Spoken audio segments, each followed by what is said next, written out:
Tajuk kajian kesan buruk menghadap komputer terlalu lama tanpa pergerakan kepada golongan pelajar di Universiti Malaysia Kelantan oleh Khaidil bin Ismail C17A0068. Abstrak, komputer telah menjadi teknologi yang tidak asing lagi dan diperkatakan dewasa ini. Terdapat peningkatan kekerapan, kecederaan dan penyakit ergonomik di meja komputer, mengkaji tahap pengetahuan dan pemahaman pelajar serta kesihatan fizikal dan mental pelajar dan meninjau bagaimana internet dari aspek hiburan, pendidikan dan sosial. Sampel 64 responden pengendali komputer sebilangan besar melaporkan bahawa mereka menderita sakit bahu, sakit kepala, sakit mata dan sakit belakang. Pengenalan komputer dalam media elektronik hari ini sangat diperlukan dan boleh memberikan kesan yang baik dan juga kesan buruk terhadap pelbagai bentuk pengurusan termasuk pengurusan pendidikan dan dalam pendidikan sekolah maupun kesihatan pengguna. Menurut kajian oleh Northern Online Living Research yang dijalankan di Malaysia pada tahun 2011, remaja menghabiskan 16 jam seminggu melayari internet. Hampir 70% remaja mengalami masalah leher dan sakit belakang kerana mereka menghabiskan banyak masa. Menurut Dr. Ling Ho Ting, perunding perbedahan ortopedik Pusat Perubatan Kampung, penyebab sakit leher mungkin tidak dikenal pasti dalam beberapa kes, tetapi terdapat sebab-sebab yang boleh meningkatkan risiko masalah itu. Penyataan masalah, pendedahan cara penggunaannya betul, dari segi masa dan cara penggunaan peralatan, pencahayaan yang digunakan pada komputer tidak sesuai, tidak menitikberatkan bercirikan ergonomik dan tidak mengetahui apa yang dimaksudkan dengan apa itu ergonomik.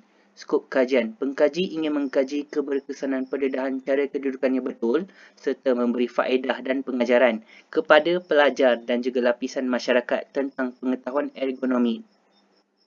Persoalan kajian, adakah ciri penggunaan meja komputer secara ergonomik menjadi peranan penting? Apakah persepsi pelajar dalam penggunaan komputer atau laptop secara ergonomik untuk aktiviti pembelajaran?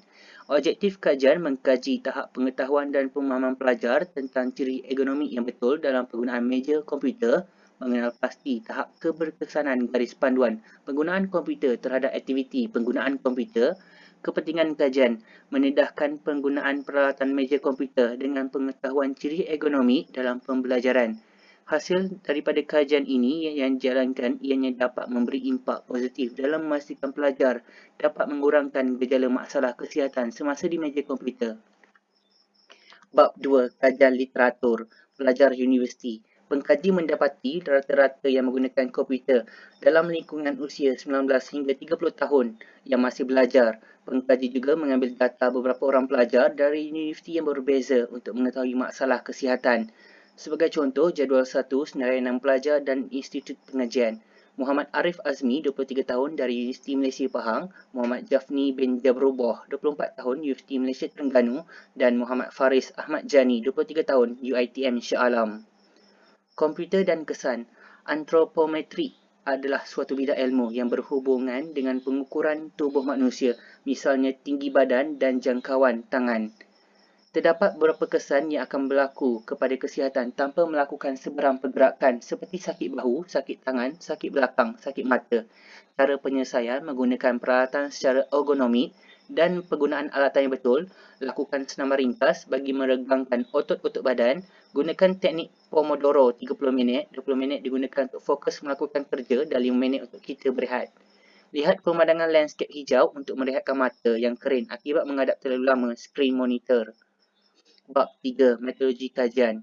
Bab ini menerangkan kaedah yang akan digunakan di dalam memperoleh data kajian. Terdapat 3 kaedah yang digunakan. Kaedah kepustakaan, soal selidik dan juga pemerhatian. Kajian kepustakaan. Kaedah ini digunakan untuk mengetahui kesan buruk menghadap komputer terlalu lama tanpa pergerakan dalam pembelajaran. Ia melibatkan kajian lampau yang ditulis oleh pengkaji lain dalam skop tersebut. Soal selidik. Kajian ini memerlukan pelajar untuk menjawab soal selidik kesan penggunaan komputer atau laptop tanpa pergerakan. Sampel kajian terdiri daripada 64 orang pelajar melalui kaedah pensampelan bertujuan untuk dilakukan pelajar Universiti Malaysia Kelantan. Kajian ini, 2 orang pakar dipilih bagi menentukan kesahan borang soal selidik yang telah dibina. Kaedah pemerhatian. Pemerhatian dijalankan berfokus kepada 3 perkara. Pertama, sejauh manakah pelajar boleh bertahan melakukan aktiviti bermain komputer dalam masa jangka yang panjang yang menarik perhatian mahasiswa UMK untuk lebih terarah menggunakannya. untuk mencari bahan rujukan semasa menyiapkan tugasan yang diberikan oleh pensyarah. Kedua, apakah gejala kesihatan yang akan dihadapi oleh pelajar jika memberi tumpuan penuh kepada aktiviti komputer. Ketiga, aktiviti apakah yang pelajar sering lakukan semasa menggunakan komputer semasa pemerhatian belajaran, pengkaji membuat catatan atau nota lapangan untuk mencatat segala maklumat. Hasil dapatan kajian demografi jantina.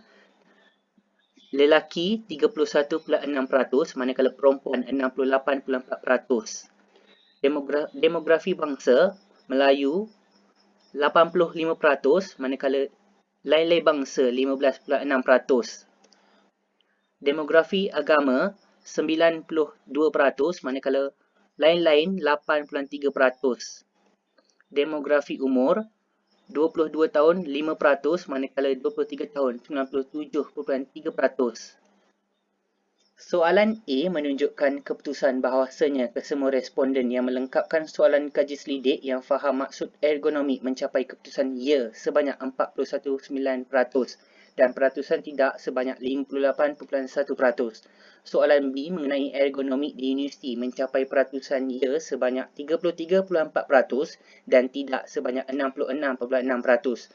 Seterusnya, soalan C, rata-rata pelajar UMK bersetuju bagi tahap keselesaan ergonomik pelajar sebanyak 51.9% dan tidak sebanyak 48.1%.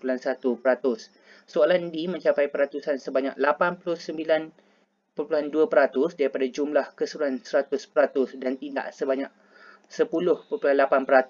Soalan E 91.3% yang mengatakan ya dalam pembelajaran menggunakan komputer atau laptop dan tidak bersetuju pula 8.7% yang memungkinkan setengah elektif tidak menggunakan komputer atau laptop secara kerap untuk mencari maklumat. Soalan F menunjukkan bahawa sebanyak 83.4% mengatakan ya. Berkaitan dengan masalah kesihatan mengatakan tidak hanyalah sebanyak 16.6% yang tidak mempunyai gejala kesihatan. Soalan D bahawa responden mengatakan ya sebanyak 39.5% dan tidak sebanyak 60.5% kerana mereka kurang didedahkan dengan ergonomi. Soalan H menunjukkan bahawa responden mengatakan ya sebanyak 89.8% dan mengatakan tidak sebanyak 10.2%. Soalan I menunjukkan bahawa responden mengatakan ya sebanyak 81.2% dan tidak sebanyak 18.7% kerana mereka jarang menggunakan komputer. Bagi soalan J menunjukkan responden mengatakan ya sebanyak 82.1% dan tidak sebanyak 17.9% kerana mereka mungkin lebih selesa untuk mencari maklumat menggunakan laptop. Kesimpulannya, pengaruh terhadap penggunaan komputer telah dijelaskan namun sering diketahui ia amat memberi manfaat kepada masyarakat. Pelajar Universiti Malaysia Kelantan. Penggunaan teknologi ini juga memberi kesan yang negatif dari sudut kesihatan kerana situasi semasa penggunaan komputer yang kurang ergonomik. Hasil kajian yang dibuat kebaikan pengguna kurang mengetahui ciri ergonomik dari segi fizikal alatan, manakala hasil temu bual pula dibuat pelajar mengatakan kurang didedahkan dengan ciri ergonomik dan panduan masa yang betul dalam penggunaan komputer. Sekian, terima kasih.